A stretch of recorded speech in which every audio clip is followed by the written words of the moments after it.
तो देखो निर्वाण शब्द का अर्थ है परम निवृत्ति, परम गति। गीता में भी कहा गया है निर्वाण शब्द का प्रयोग, ब्रह्म निर्वाणम किसे कहते हैं कि मनुष्य के जीवन में 3 प्रकार के बाण हैं। पहला बाण है, एक तो दुख का बाण है, दूसरा अज्ञान का बाण है और तीसरा मृत्यु का बाण है। समझ लो, ये तीनों सच्चिदानंद के विरोधी हैं। और दूसरा आनंद के विरोध में दुख का बाण है, ज्ञान के विरोध में अज्ञान का बाण है और सत्ता के विरोध में मृत्यु का बाण है। ये तीनों बाण जिसमें से निकल जाएं उसी का नाम निर्वाण है। बोलो वृंदावन की जय। अज्ञान का बाण निकल जाए, मृत्यु का बाण निकल जाए और सबसे बड़ा दुख का बाण निकल जाए। तो कहा दुख का बाण कैसे? बोले मोह ही माता दुख का बाण है, ममता ही दुख का बाण है।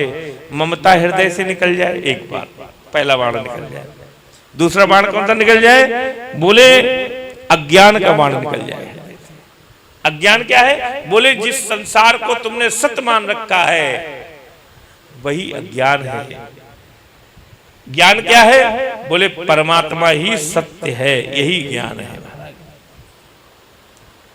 हमारी। और तीसरा है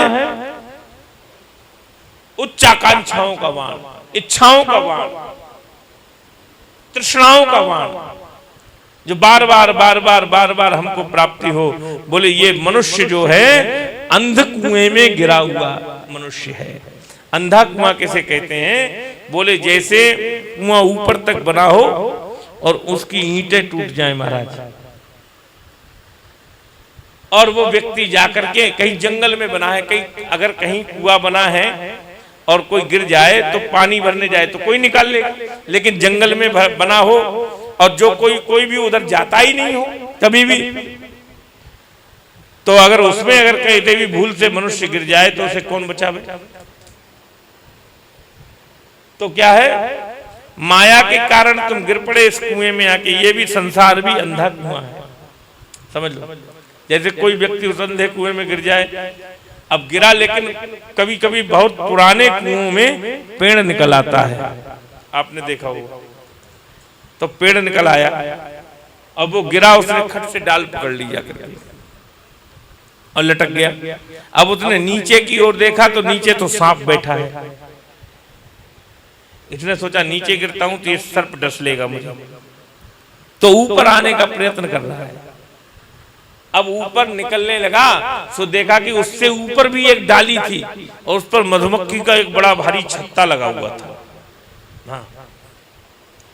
जब ऊपर निकलने का प्रयत्न किया तो उस मधुमक्खी के छत्ते से एक मोटी शहद की बूंद गिरी, टपकी। इतने जल्दी से जीभ बाहर निकाली और खट से चाट दिया। अब ये ऊपर निकलना तो चाहता है लेकिन इसके मन में तृष्णा आ गई, बोला एक और चाट लेते तब निकलते। महाराज नहीं,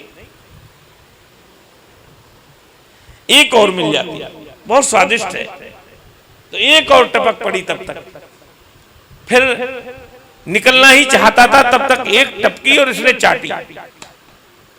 अब मन में और तृष्णा, बोले और मिल जाती है, और निकलने ही वाला था, तब तक एक और टपक पड़ी, तब तक वो भी चाट ली महाराज।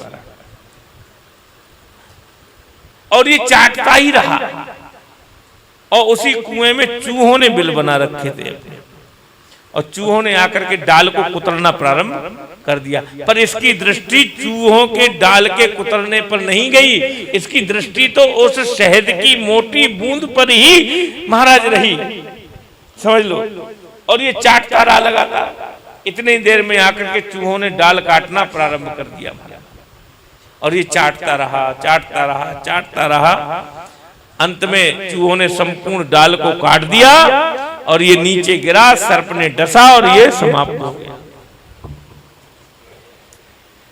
यही हाल है। ये वृक्ष क्या है? ये आयु है। ये चूहे क्या है? ये काल है महाराज। काल तो नीचे सर्प रूप में बैठा है। समय चक्र जो है, जो हमारी ये इसी का नाम चूहा है। और ये आयु की डाल को आकर के काट रहा है। और ये शहद की बूंद क्या है? ये विषय है महाराज। ये मनुष्य इस अंधे कुएं संसार में आकर के गिर गया, आयु की डाल पर आकर के लटक गया, और नीचे काल बैठा हुआ है। निकलना तो चाहता है संसार से, परंतु इस विषयों की तृष्णा ने इसको ऐसा जकड़ रखा है कि निकलते निकलते भी ये निकल नहीं पाता महाराज।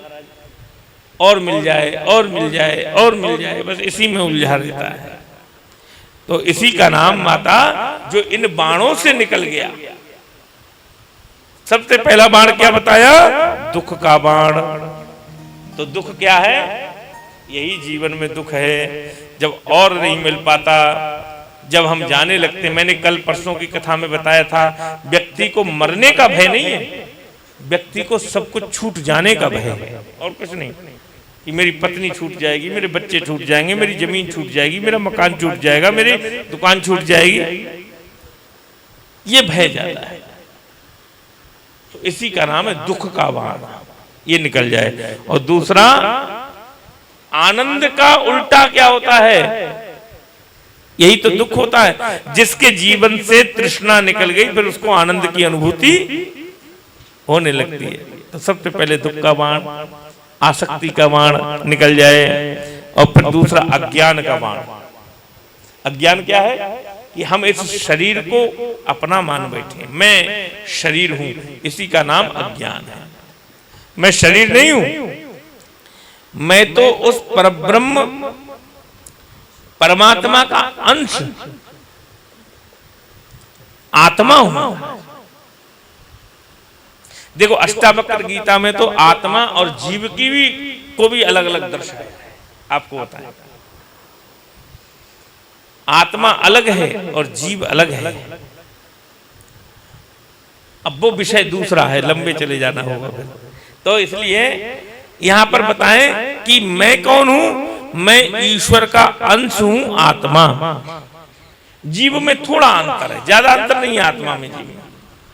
जो जीव तृष्णाओं में, जो आत्मा महाराज जीव के बंधन में, जीव और आत्मा एक ही है, लेकिन थोड़ा सा उसके व्यवहार में अंतर है, इसीलिए वही आत्मा जीव हो जाती है। समझ लो। आपको बताएं, कभी अष्टावक्र गीता पे प्रकाश चल रहा हुआ तो कहेंगे। तो आत्मा और जीव जो सांसारिक बंधनों में बंधी हुई है, वह जीव है, और जो इनसे मुक्त है वो आत्मा है। समझ लीजिए, आत्मा ईश्वर का अंश है, और जीव जो है वो माया के अधीनस्थ हो गया है। समझ लीजिए, तो वो जीव हो गया। जैसे एक व्यक्ति है और वो अपने पद को लेकर के बैठा है, तो वो सर्वतंत्र और स्वतंत्र है। आप समझ लीजिए ध्यान से। हमने किसी पद को ग्रहण कर लिया, कोई भी सरकारी नौकरी मान लीजिए है, लेकिन वो हर पद स्वतंत्र है। लेकिन अगर उसने किसी से 100 रुपए खा लिए तो वो परतंत्र हो गया, नहीं हो गया? फिर तो वो बात मानना पड़ेगी उसके लिए, सीधी बात है। इसीलिए जो माया के वशीभूत हो गया, जो विषयों के वशीभूत, जीव हो गया। बाकी आत्मा तो सर्वतंत्र और स्वतंत्र है।